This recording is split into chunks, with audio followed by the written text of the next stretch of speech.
Assalamualaikum warahmatullahi wabarakatuh. Kami dari kelompok 2 atas nama Nadia Fairuza nomor absen 9 dan Rizky Elvina nomor absen 10 dari kelas 4 MRKT 1. Di sini kami akan menjelaskan mengenai tutorial Civil 3D tentang klasifikasi medan, yaitu catchment area dan grading. Seperti yang sudah dijelaskan pada materi sebelumnya, bahwa klasifikasi medan itu merupakan syarat utama yang harus kita punya sebelum merencanakan sebuah bangunan konstruksi, terutama bangunan sipil. Pada kesempatan kali ini, kita akan memfokuskan terhadap analisa catchment area dan grading. Yang dimaksud dengan catchment area atau area tangkapan hujan adalah suatu daerah tangkapan hujan, di mana batas wilayah tangkapannya ditentukan dari titik-titik elevasi tertinggi, sehingga akhirnya merupakan suatu poligon tertutup yang mana polanya disesuaikan dengan kondisi topografi dengan mengikuti arah aliran air. Kita ketahui bahwa air itu akan mengalir dari daerah tertinggi menuju daerah yang lebih rendah, kemudian titik kumpul air dari daerah-daerah tinggi ke tempat yang lebih rendah tersebut, itulah yang dinamakan dengan catchment area. Baik, sebelum melakukan analisa pada software Civil 3D, maka yang harus kita lakukan pertama kali adalah membuka file peta topografi daerah yang akan dianalisa. Selanjutnya yang perlu kita atur yaitu buka pada tab setting yang ada pada sebelah kiri layar. Kemudian kita masuk pada option surface, klik tanda plusnya sampai muncul surface style. Klik kanan pada surface style, kemudian pilih new hingga muncul menu surface style seperti pada layar. Masuk pada tab information, ubah name menjadi catchment area karena nantinya kita akan menganalisa catchment area. Setelah itu masuk pada tab watershed. Dari tab watershed pilih surface terlebih dahulu di dalam dan pastikan bahwa value-nya sudah berupa watershed. Setelah itu masuk pada boundary segment watershed, pastikan value-nya diubah dari true menjadi false. Kemudian depression watershed pastikan juga bahwa value-nya sudah false. Begitu juga pada multi-drain watershed, kita pastikan value-nya sudah diubah dari true menjadi false, lalu klik apply. Setelah itu, kita masuk pada tab display, aktifkan option watershed-nya, kemudian OK. Setelah selesai melakukan pengaturan di tab setting ini, selanjutnya adalah mengatur pada menu prospektor. Di sini ada beberapa step yang harus dilakukan. Pertama, klik tanda plus pada surface. Kemudian, di sini akan muncul file topografi yang kita gunakan. Lalu klik kanan, pilih surface properties. Masuk pada menu information. Pada surface style, setelannya diubah menjadi catchment area. Nah, ini adalah surface yang kita buat pada tab setting sebelumnya. Setelah itu kita masuk pada tab Analyze. Pada menu Analyze Type harus disesuaikan dengan keperluan analisa. Karena yang akan dianalisa adalah watershed atau arah aliran air, maka pilih watershed. Kemudian menu Legend akan otomatis menyesuaikan Analyze Type-nya. Untuk watershed parametersnya, masukkan angka 1. Kemudian centang merge-nya, lalu klik icon Run, dan tunggu hingga muncul display seperti ini. Kemudian OK. Setelah OK, maka tampilan peta topografi sekarang sudah berubah. Dari penyajian awal berupa garis-garis kontur, berubah menjadi petak-petak catchment area sesuai dengan kelompoknya sendiri. Di dalam catchment area itu biasanya ada 3 jenis kelompok catchment area. Ada yang namanya depression, boundary segment, dan multi-drain. Kelompok ini dibedakan berdasarkan arah aliran air. Untuk depression itu biasanya arah aliran air tidak akan keluar dari batas atau polygon catchment area tersebut. Kemudian jenis boundary segment, arah alirannya akan keluar ke beberapa catchment area yang berada di sekitarnya. Dan untuk multi-drain, arah alirannya menyebar ke segala penjuru arah. Selanjutnya untuk menganalisa arah aliran air masing-masing kelompok, caranya adalah dengan klik Analyze, klik drop down pada menu Flow Path, kemudian pilih Water Drop. Selanjutnya Object type-nya kita ubah menjadi 3D polyline, kemudian place marker at start point-nya kita pilih yes, lalu OK. Karena catchment area pada peta kali ini hanya berupa kelompok boundary segment, maka ketika saya tempatkan air di sini, arah alirannya akan keluar ke catchment area yang berada di sekitarnya. Kita bisa simulasikan beberapa titik water drop sesuai dengan yang kita butuhkan untuk mengetahui arah alirannya. Kemudian, untuk menganalisa berapakah luasan daerah catchment area secara otomatis, dengan cara klik boundary sampai terblok seperti ini, kemudian akan muncul deretan-deretan option seperti pada layar, pilih Add Legend di sini, kemudian arahkan kursor ini ke dalam worksheet, pilih tabel analisa apa yang akan dimunculkan. Karena kita sedang menganalisa luas area berdasarkan arah aliran airnya, maka pilih watershed. Lalu akan muncul opsi dynamic dan statis. Pilih dynamic karena kita tidak bisa memastikan bahwa area tersebut akan selalu seperti ini atau bisa sewaktu-waktu berubah. Kemudian arahkan kursor jauh dari worksheet supaya tidak mengganggu, lalu tunggu, dia akan mengkalkulasi sendiri. Setelah tabel analisa muncul, area yang muncul pada tabel tersebut merupakan area yang faktual di lapangan. Sedangkan area yang terdisplay pada peta merupakan area yang muncul di Civil 3D. Sehingga apabila antara sistem proyeksi peta itu tidak sesuai dengan apa yang kita ambil di Google Earth, maka antara area display dan area yang faktual pasti akan terdapat selisih. Baik, jadi bisa kita lihat, ID yang terlihat pada tabel juga bisa kita lihat pada masing-masing petak. Tinggal kita sesuaikan ID berapa yang ingin kita lihat. Selanjutnya, yaitu membuat grup untuk masing-masing catchment area. Supaya terbentuk tipe boundary segment menjadi grup sendiri dan seterusnya, yaitu dengan cara masuk menu prospektor pada tool space, kemudian klik kanan catchment, pilih create catchment group. Selanjutnya, untuk nama boleh tetap menggunakan default, klik OK.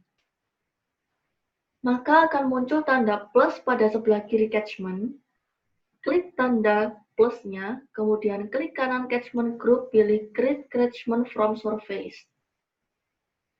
Setelah itu, klik arah aliran yang sudah kita simulasikan menggunakan flow path sebelumnya. Misalkan, saya akan mengklik arah aliran di sini, setelah itu akan muncul tab seperti pada layar. Kemudian bisa kita ganti atau sesuaikan saja dengan default. Nah, untuk runoff koefisien, kita sesuaikan dengan kaidah yang ada pada hidrolika, yaitu sebesar 0,55. Setelah itu, klik OK.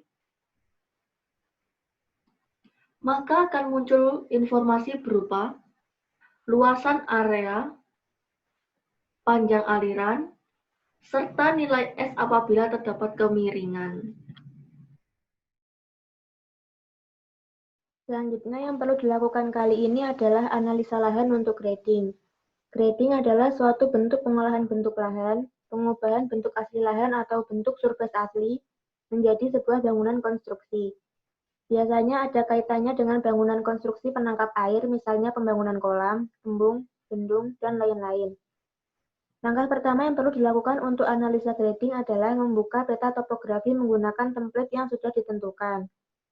Setelah membuka peta topografi, selanjutnya masuk ke tab setting pada menu tool space, klik tanda plus pada menu grading, kemudian klik tanda plus pada grading style, lalu masuk pada cut slope display, klik kanan pilih edit. Kemudian masuk pada tab slope pattern, centang option slope pattern, pilih EII WBN basic cut. Setelah itu masuk pada tab display, off-kan solid shading-nya agar tidak terlalu mengganggu. Klik OK. Kemudian masuk pada fill slope display, ulangi lagi step seperti sebelumnya, centang slope pattern, kemudian pilih EII WBN basic fill, lalu masuk ke display, off-kan solid shading-nya, kemudian OK. Langkah selanjutnya yaitu membuat rencana model pembangunan di atas lahan yang sudah disiapkan. Untuk modelnya, boleh apa saja asalkan berbentuk poligon tertutup. Untuk tugas kali ini, saya menggunakan persegi panjang sesuai dengan yang sudah ditentukan. Selanjutnya, pindahkan bidang poligon ke atas surface yang sudah disetting sebelumnya. Untuk peletakannya juga bebas, boleh melintang atau vertikal. Kemudian untuk mengubah bentuk lahan agar menjadi fitur line supaya bisa menyatu dengan surface di sini, caranya yaitu klik bidang rencana konstruksi, kemudian klik drop down pada menu fitur line, pilih create fitur line from object, lalu set disesuaikan dengan defaultnya saja. Untuk name-nya bisa di-rename dengan klik mark pada name, kemudian mengganti nama menjadi fitur bounds. Centang stylenya, kemudian ubah menjadi basic. Kemudian karena bentuknya tanpa lengkung, maka tidak perlu dicentang with point-nya. Langsung klik OK. Jika sudah, maka line-nya akan berwarna biru.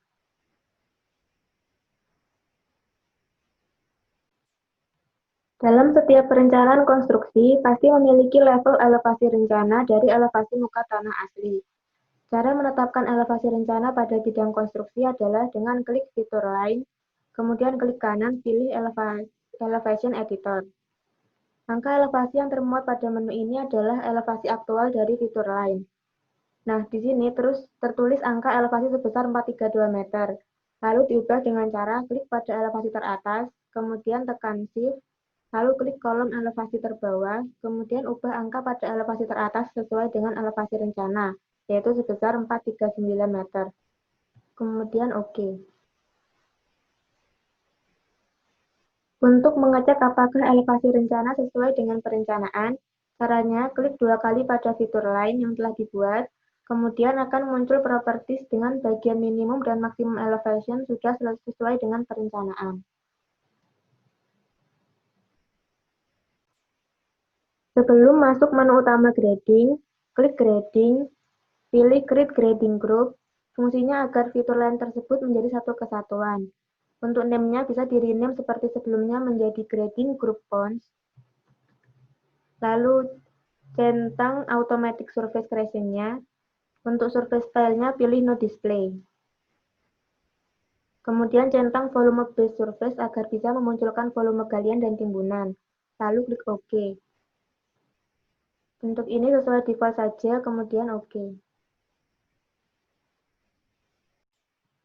Selanjutnya yaitu masuk pada menu utama grading. Pertama, klik grading, pilih grading creation tools, lalu akan muncul ribbon tab seperti pada layar. Yang perlu dicek sebelum melakukan grading yaitu klik ikon set the grading group. Pastikan set name-nya set 1. Kemudian untuk name grupnya grading group bounds. Lalu OK. Lalu pada ikon kedua set the target surface, juga perlu dipastikan bahwa surface existing-nya sudah sesuai pada topografi yang kita gunakan. Lalu klik OK. Lalu mulai analisa dari grading to distance terlebih dahulu. Pilih menu create grading, klik boundary fitur lainnya, lalu klik di luar area boundary karena yang kita inginkan adalah bentuk lahan yang melebar ke arah atas. Kemudian untuk apply to entire length pilih yes, karena yang diinginkan adalah memunculkan boundary untuk sepanjang lahan rencana. Kemudian distance-nya 4 meter. Klik enter, kemudian pakai slope. Pilih kemiringan slope perbandingan 1:1, kemudian enter. Jadi maksudnya adalah saya merencanakan kemiringan 1:1 dengan jarak 4 meter dari boundary awal bidang konstruksi. Untuk menampilkan pattern berupa garis kecil yang menandakan cut atau fill dapat dilakukan dengan cara klik pada boundary terluar, klik kanan, pilih edit grading style, masuk pada slope pattern, centang pada menu option, kemudian pilih EII WBN Basic Fill karena warna hijau fungsinya sebagai fill, lalu OK. Selanjutnya yaitu melakukan analisa menggunakan grade to elevation. Sebelum memulai analisa ini, yang perlu dilakukan adalah mengecek besar elevasi pada garis terluar yang baru saja terbentuk. Karena pada grade to elevation harus merencanakan nilai elevasi yang lebih tinggi daripada garis terluar. Caranya yaitu dengan klik garis terluar, klik kanan, pilih elevation editor, kemudian akan muncul ribbon yang menampilkan besaran elevasi garis yang baru terbentuk yaitu sebesar 443 meter. Klik OK. Selanjutnya kita masuk pada grade to elevation. Pilih grid grading, kemudian pilih garis terluar, apply to entire length-nya pilih yes, lalu untuk elevasinya harus lebih tinggi daripada elevasi garis terluar, maka saya masukkan 447 meter. Kemudian cut slope pakai perbandingan 2:1, yaitu yang agak landai. Begitu juga untuk fill harus diimbangi pakai slope 2:1, kemudian enter.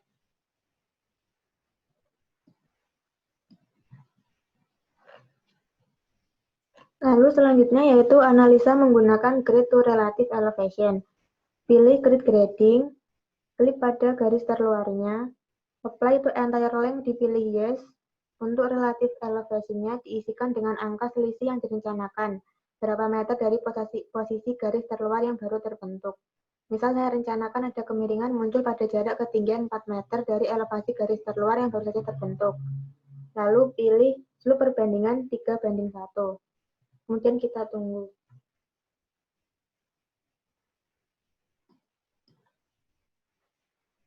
Setelah proses render dilakukan, maka selanjutnya kembali pada analisa grade to distance. Klik ikon grid grading, kemudian pilih garis terluar, pilih yes. Lalu untuk distance masukkan angka yang sudah direncanakan, misal 4 meter, kemudian enter. Lalu pilih grade karena yang mau dibentuk adalah jalan datar, maka masukkan angka 0%. Sesuai kaidah lereng, apabila ada bangunan berlapis-lapis seperti ini dengan kemiringan yang sudah tercetak, maka alangkah baiknya kalau pada sisi terluar sendiri diberi kemiringan ke arah luar. Fungsinya yaitu untuk menstabilkan gaya lereng agar tidak mudah longsor. Jadinya kita beri kemiringan ke arah luar. Jadi selanjutnya perlu dilakukan analisa menggunakan grade to surface, kemudian pilih garis terluar, pilih yes, slope dengan kemiringan 2:1 sesuai dengan kemiringan standar. Untuk fill slope-nya 2:1 juga.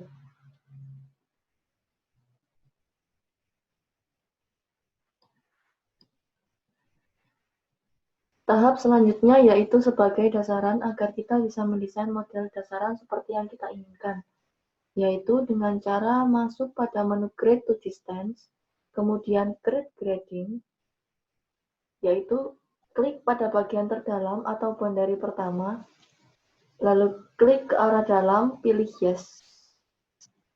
Lalu distance-nya sebesar 4 meter, Enter, pilih Grade 0%, lalu Enter.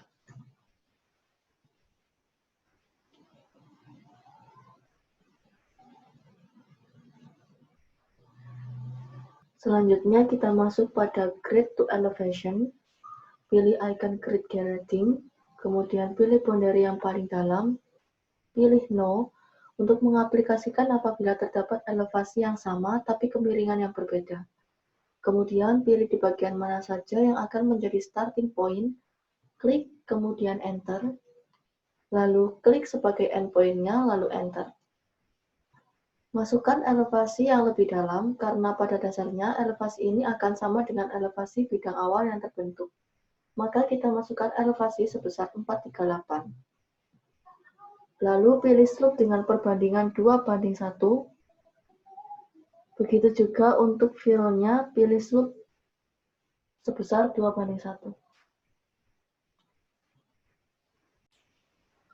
Lalu dilanjutkan untuk station kedua, pilih icon grid grading, kemudian pilih boundary yang belum terbentuk, kemudian klik di bagian mana saja yang kosong sebagai starting point, kemudian enter, lalu klik sebagai endpoint-nya, lalu enter. Masukkan elevasi yang sama seperti sebelumnya, lalu pilih slope dengan perbandingan yang berbeda dari sebelumnya, yaitu misal 1:1. Begitu juga untuk fill-nya, pilih slope sebesar 1:1.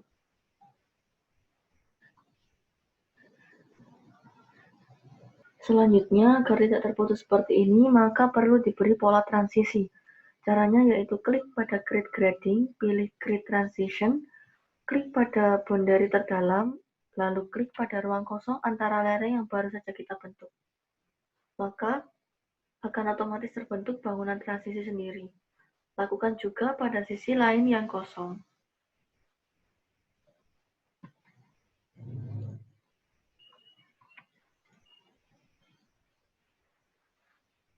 Kemudian, perlu diberi infill sesuai dengan elevasi terakhir yang kita terapkan, yaitu dengan cara pilih menu grade grading, pilih pada grade infill, kemudian isikan pada daerah yang paling dalam. Nah, dia sudah terisi ditandai dengan adanya tanda wajib. Untuk mengecek penampakan akhirnya agar terlihat lebih realistik, maka caranya adalah dengan pilih menu view, viewport, kemudian pilih to viewport secara vertikal, klik pada halaman yang terbentuk, kemudian masuk lagi pada menu view, pilih visual style, lalu klik pada realistik. Kemudian, agar bisa merotasi secara bebas dengan cara pilih menu view, lalu pilih orbit dan free orbit. Nah, di sini kita bisa melihat penampakan bangunan lereng kita secara real.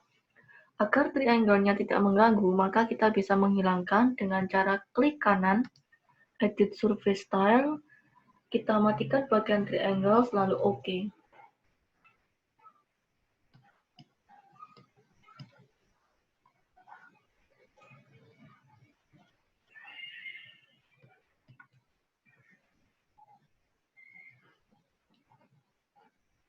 Maka dapat kita lihat jalan datar dengan kemiringan 0% sudah terbentuk di sekitar bangunan.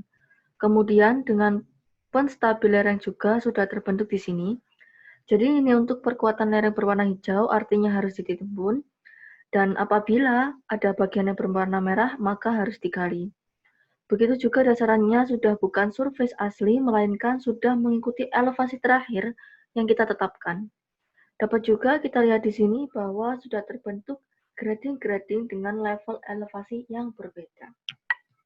Selanjutnya, untuk menganalisa berapakah besaran galian dan timbunan pada bidang konstruksi ini dapat dilakukan dengan langkah sebagai berikut, yaitu yang pertama, klik menu grading, masuk pada grading creation tools, kemudian pilih ikon grading volume tools, karena yang akan dianalisa adalah set 1 dengan grading group name-nya seperti yang telah di-rename di awal, yaitu grading group bonds. Karena sudah sesuai, maka klik OK. Nah, di sini akan muncul hasil perhitungan secara otomatis volume galian dan timbunan untuk cut sebesar 0 meter kubik dan untuk fill sebesar 151.423,21 meter kubik. Net adalah selisih besaran cut and fill yaitu sebesar 151.423,21 meter kubik. Apabila dirasa net terlalu besar selisihnya, maka dapat disetting pada ikon automatically raise or lower to balance the volume. Kemudian require volume diisi dengan besaran nilai net yang dikehendaki. Misal saya menghendaki selisih netnya adalah sebesar 50.000 meter kubik. Lalu klik OK.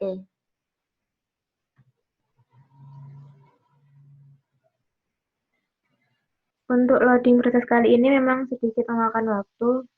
Nah, di sini akan terbentuk lahan yang baru sesuai dengan net permintaan masing-masing. Dan di sini akan terkalkulasi nilai cut and fill di mana selisihnya akan menyesuaikan dengan permintaan kita tadi. Untuk menormalkan perintah dapat diklik Escape. Kemudian untuk memunculkan bilangan volume cut and fill pada lembar worksheet yaitu dengan cara masuk pada tab Analyze, pilih volume dashboard, kemudian masuk pada menu ketiga dari kiri. Selanjutnya masukkan volume surface yang akan dikalkulate. Di sini terdapat base surface dan comparison surface. Base surface adalah surface existing yang digunakan. Untuk comparison adalah pembanding yaitu grading group bonds. Setelah itu, klik OK. Otomatis akan terdisplay seperti pada layar dengan net sesuai dengan yang sudah kita kehendaki di awal. Kemudian untuk menampilkan di dalam worksheet yaitu klik ikon Insert Cut atau Fill Summary atau ikon A sebelah kiri sendiri, kemudian arahkan masuk pada worksheet.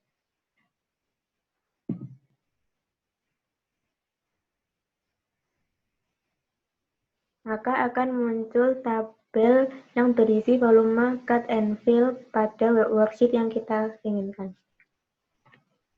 Baik, karena luasan berdasarkan masing-masing tipe daerah tangkapan sudah dimunculkan, hingga besar galian dan timbunan yang ada pada perencanaan sudah ditampilkan, maka di sini saya mewakili kelompok 2 dari kelas 4 MRKT 1 ingin mengucapkan mohon maaf atas segala kesalahan pada video yang kami buat.